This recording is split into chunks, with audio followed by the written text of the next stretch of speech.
இதுல அண்ணி நம்ம பிரேமலதா அண்ணி இருக்காங்க இல்லையா, தேமுதிக தலைவர், அவங்களுக்கு ஒரு நன்றி சொல்லணும். என்ன காரணம்னா, ஒரே ஒரு பொம்பளை தைரியமா கூட்டணி வச்சு சூழ்நிலை கூட்டணி வச்சிருக்காங்க, சூழ்நிலை கைதியா இருக்காங்க. அந்த அம்மா சொல்றாங்க, கலைஞர் அண்ணன் மேல ஒரே ஒரு குறை தான் சொல்ல முடியும் சேலத்துல. என்னன்னா, என்ன பெண்களுக்கு தமிழ்நாட்டுல பாதுகாப்பு இல்ல, பெண்களுக்கு பாதுகாப்பு இல்ல, போதைப் பொருள் அதிகமா இருக்கு, இதை தவிர வேற என்ன அண்ணன் மேல குறை சொல்லிட முடியும் அப்படிங்கிறாங்க. இந்த அம்மாவுக்கு வேற என்ன குறை தேவைன்னு எனக்கு தெரியல. ஆனா இந்த அம்மா ஒரு கட்சியோட தலைவர், திரு விஜயகாந்த், மரியாதைக்குரிய அண்ணன் திரு கேப்டன் விஜயகாந்த் அவர்களோட மனைவியார்.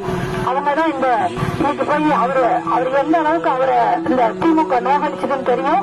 அந்த அம்மா ஏதோ ஒரு சூழ்நிலை போய் அவங்களோட கூட்டணி வச்சிருக்காங்க. கூட்டணி வச்சாங்கிற ஒரே காரணத்துக்காக நீங்க பெண்ணுங்கிறதே மறந்துட்டு பேசுறாங்க. எப்படி இதை வேற பெருமையா வேற பேசுறாங்க. பெண்கள் சக்தியா, பெண்கள் சக்தி எல்லாம் இருக்கிறது சரி, பெண்களுக்கு கொஞ்சமாவது புத்தி வேணுமா இல்லையா? எதை பாராட்டுறதுன்னு அறிவு வேண்டாமா நமக்கு? நீங்களும் பொண்ணுதானே, பாதிக்கப்படுறவங்களும் பொண்ணுதானே.